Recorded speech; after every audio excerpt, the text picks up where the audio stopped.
Parce que le Saint-Esprit, lui, ne parle pas en parabole. Le Saint-Esprit, au contraire, décode des paraboles de Jésus. Voilà pourquoi Jésus dit donc que lorsque le Consolateur sera venu, l'Esprit de vérité, il vous conduira dans toute la vérité. Alors, Jésus qui nous dit « Allez faire de toutes les nations, les baptisant au nom du Père, du Fils et du Saint-Esprit ».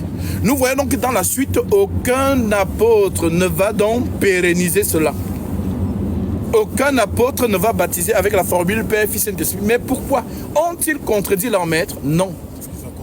Voilà. Donc le maître a parlé en parabole, mais le maître aussi a promis l'Esprit qui les conduira dans toute la vérité. Voilà pourquoi il les a interdits de s'éloigner de Jérusalem.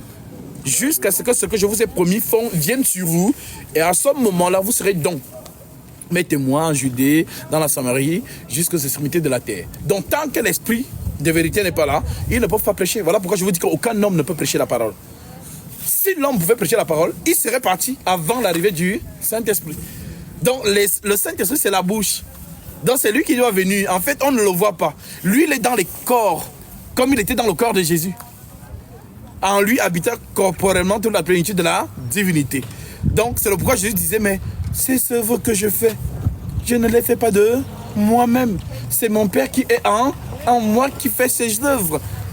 Mais ils ne comprenaient pas le langage de Jésus. Voilà donc pourquoi lorsque le Saint-Esprit vient, par lui donc, Pierre, Paul, Jacques, les 12 vont donc enseigner. Et tout ce que vous vont venir par la suite, les Philippe, les Étienne, les Timothée, ainsi de suite. Voilà donc pourquoi. Justement. Là, donc lorsque nous voyons donc, premièrement, que le Seigneur donne cette parabole. Quand le Saint-Esprit arrive donc, quelle est la première des choses que le Saint-Esprit va faire? La première des choses que le Saint-Esprit va faire dans Acte 2, c'est de révéler le nom du Père. Voilà donc pourquoi lorsqu'il descend par Pierre, il dit donc, repentez-vous. La repentance, c'est croire. Car quand Pierre parlait par la puissance de l'Esprit Saint, ceux qui ont écouté ont dit, ils eurent le cœur vivement touché. Et il dit à Pierre et aux autres apôtres, hommes, frères, que ferons-nous? Pierre répondit, repentez-vous, en autre terme, croyez. Et que chacun de vous soit baptisé au nom de, pour le pardon de vos péchés. Et vous recevrez le don du Saint-Esprit. Donc, l'Esprit Saint révèle le nom du Père, donc le nom par lequel nous sommes sauvés. Voilà donc pourquoi tous les apôtres, sans exception, lorsqu'ils t'introduisaient dans l'eau, ils prononçaient ce nom. C'est ça que l'Écriture qui dit, celui qui invoquera le nom du Seigneur sera sauvé. Donc quand il dit aussi, ceux à qui vous pardonnerez les péchés, ils leur seront pardonnés. Les gens ont cru que c'est, tu marches dans la rue, tu dis, toi, je pardonne tes péchés. Non, c'est pas ça. Pardonner les péchés, c'est l'autorité du ministère. Donc lorsque nous prêchons la parole de la vérité, les âmes qui sont touchées et qui croient, ils viennent à nous.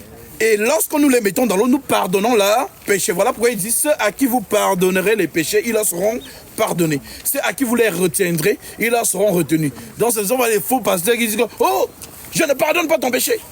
Maintenant, tu iras à la perdition. Non, c'est pas ça. Pardonner les péchés, c'est introduit dans l'eau du baptême, immergé totalement. Voilà donc pourquoi, lorsque la personne reçoit donc son baptême conformément à la saine doctrine, lorsqu'il remonte, le Seigneur lui accorde son Esprit Saint. Donc toutes ces choses sont vraiment, aujourd'hui le Seigneur permet en sorte que la vérité de la parole de Dieu soit vraiment purement dite, sans tâche, sans incompréhension, sans mélange, la théologie, les choses voilà, que les hommes ajoutent, ainsi de suite, sans mélange. Donc vraiment, moi je suis heureux pour vous parce que le Seigneur a conduit vos pas afin que vous veniez en ces lieux pour que je vous baptise conformément à la sainte doctrine. On a posé la question à Jean-Baptiste. Pourquoi donc baptises-tu si tu n'es pas Élie, ni le Christ, ni le prophète? Cette question est inspirée. Parce que celui qui baptise, c'est l'envoyé. Voilà pourquoi Jésus lui-même baptisait. Jean chapitre 3, verset 23, je vais lire. Jésus, il a baptisé aussi, non? Oui. Mais les disciples. Les disciples aussi ont baptisé, Jésus aussi a baptisé. Donc Jésus a baptisé, Jean a baptisé, parce que c'était des envoyés. Donc Jean chapitre 3, verset 23. L'Écriture dit, Après cela, Jésus, accompagné de ses disciples, se rendit dans la terre de Judée.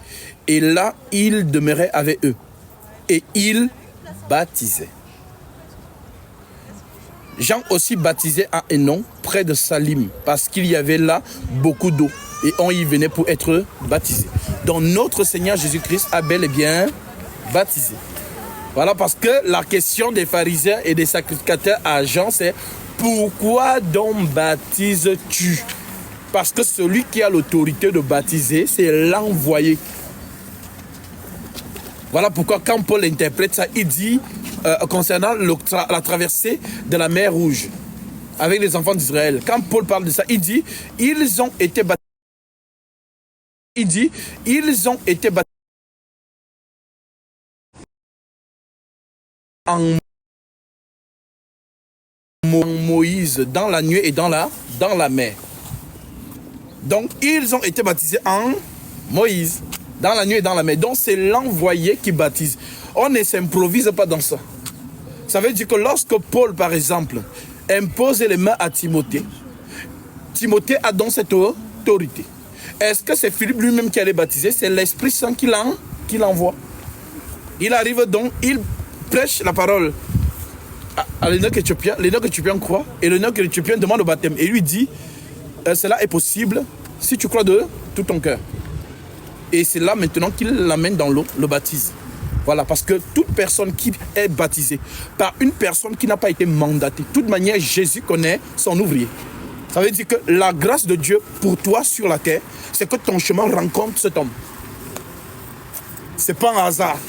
Que tout le monde, non, vas-y, je vais te baptiser. Non, la grâce de Dieu pour toi, c'est que Dieu amène vers toi.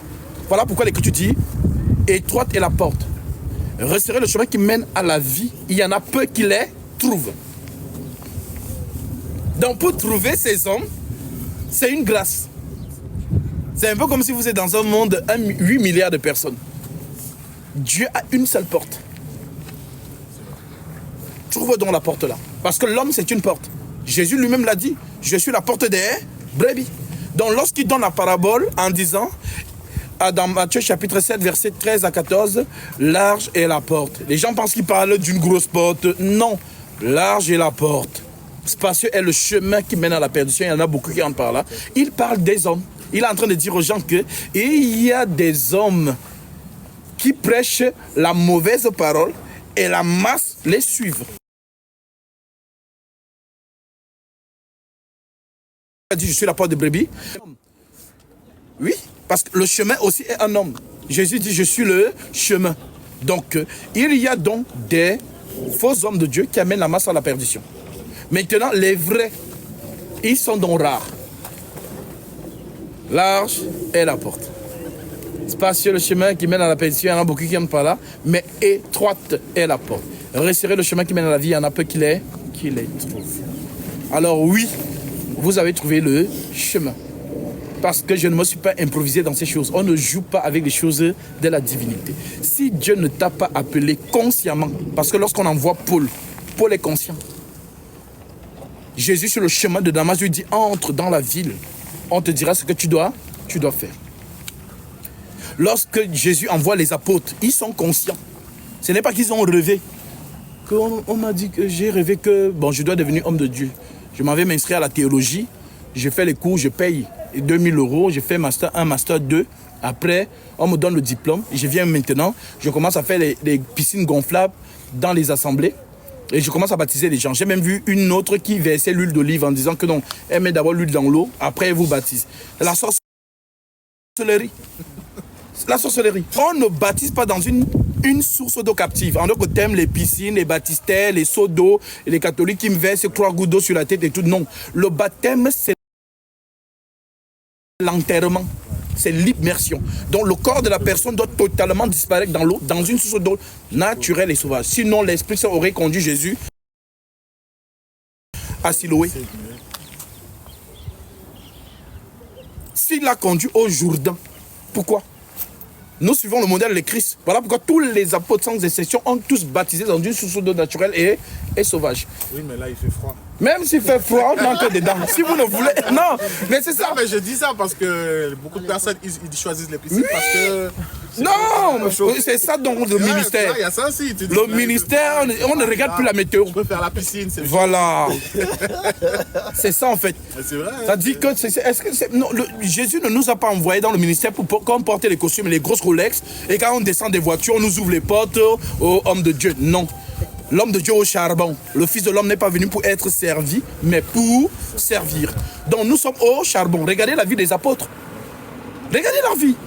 Ça dit, ils étaient au charbon jusqu'à la dernière. Parce que Pierre a dit, non Seigneur, même si tu abandonnes, on peut boire ta coupe. Jésus a dit, ok, vous allez boire ma coupe. Et ils ont bu la coupe. La coupe, c'est la mort atroce qu'ils ont tous eue. Parce que si tu es appelé dans le service, mais Satan te guette. Tu es une lumière pour ta génération. Donc il faut qu'on éteigne la lumière. La lumière éclaire pour que les gens se réveillent. Ceux qui sont dans les ténèbres. Quand Jésus dit, vous êtes la lumière du monde, que votre lumière luise dans les ténèbres. Les gens ne comprennent pas. Les ténèbres, c'est le mensonge. Eux, ils pensent que les ténèbres, c'est la nuit. Non, les ténèbres, c'est le mensonge. Donc les fausses prédications, c'est ça les ténèbres. Donc lorsqu'il y a la lumière, c'est la vérité. Je suis la lumière, je suis la vérité. Donc quand Paul parle en disant, Satan aussi se déguise en ange de lumière. Et il croyait que la lumière, là, c'est la lumière du soleil ou je ne sais pas. L'ange de lumière, c'est l'ange de la vérité. En fait, c'est l'Esprit Saint. Gabriel. Donc, quand Jésus dit, donc, je suis la lumière du monde, je suis la vérité. Donc, l'ange de lumière, c'est qui? C'est Jésus-Christ. Donc, lui donc a dit, marchez tant que la lumière est parmi vous. Car viendra un temps où la lumière vous sera retirée et les ténèbres s'installeront. Donc oui, ceux qui ont la vérité sont la lumière de ce monde. Voilà donc pourquoi nous enseignons, ceux qui sont touchés, même si c'est à 3 heures, nous entrons dans les eaux. Il fait froid. Je pars un peu partout, là je sors d'Afrique, je suis allé baptiser les frères là-bas. Il fait chaud. J'arrive encore dans le froid. C'est-à-dire, il n'y a pas de confort, il n'y a pas de... Nous sommes au charbon. Nos soucis, c'est sauver les âmes. C'est ça notre souci. Notre souci n'est pas est-ce que voilà, on porte les costumes, est-ce que... Non, c'est sauver les âmes. Prêcher la parole de la vérité. Les âmes qui sont touchées n'ont pas été touchées parce que je suis éloquent. Parce que non, je parle bien. Non, ils ont été touchés parce que l'Esprit Saint leur a ouvert l'esprit. Comme avec Lydie. L'Écriture dit quand Paul arrive chez Lydie, la sœur Lydia, Actes chapitre 16, on dit que Paul trouva plusieurs femmes réunies. On dit l'une d'elles, marchande de poupe de la ville de Thyatire, était une femme qui craignait Dieu. Le Seigneur lui ouvrit le cœur pour qu'elle fût attentive à ce que disait Paul. Lorsqu'elle eut été baptisée. Donc il y avait plusieurs femmes. Mais spécialement à Lydie, Dieu ouvre son cœur pour qu'elle s'attache à ce que Paul dit. Elle a pris son baptême ce jour-là. Est-ce que Paul avait prévu de rencontrer des femmes et de les baptiser? Non. Mais c'est le Seigneur qui conduit les pas de ses ouvriers. Donc c'est pas un hasard. Je me lève, je commence à... Oh non, Jésus vous aime. Jésus vous aime. Non, ça c'est l'homme qui improvise. Mais Dieu, lorsque justement, il sait que... Ah, il y a le neutre éthiopien qui est là-bas. Il doit être sauvé aujourd'hui. Bon, Philippe, lève-toi. Il t'amène vers son enfant pour que tu lui annonces la vraie parole et que tu lui donnes le baptême. Donc tout ce qui improvise, c'est l'œuvre de l'homme. L'homme improvise. Mais l'Écriture dit c'est poussé par le Saint-Esprit que les hommes ont parlé de la part de Dieu. Dans les choses de Dieu, ce n'est pas l'improvisation, c'est Dieu lui-même qui guide les pas de ses ouvriers pour annoncer la bonne nouvelle. Qu'ils sont beaux les pieds de ceux qui annoncent la bonne nouvelle, la paix. Donc voilà mes frères, donc voilà pourquoi je suis heureux que vous soyez là.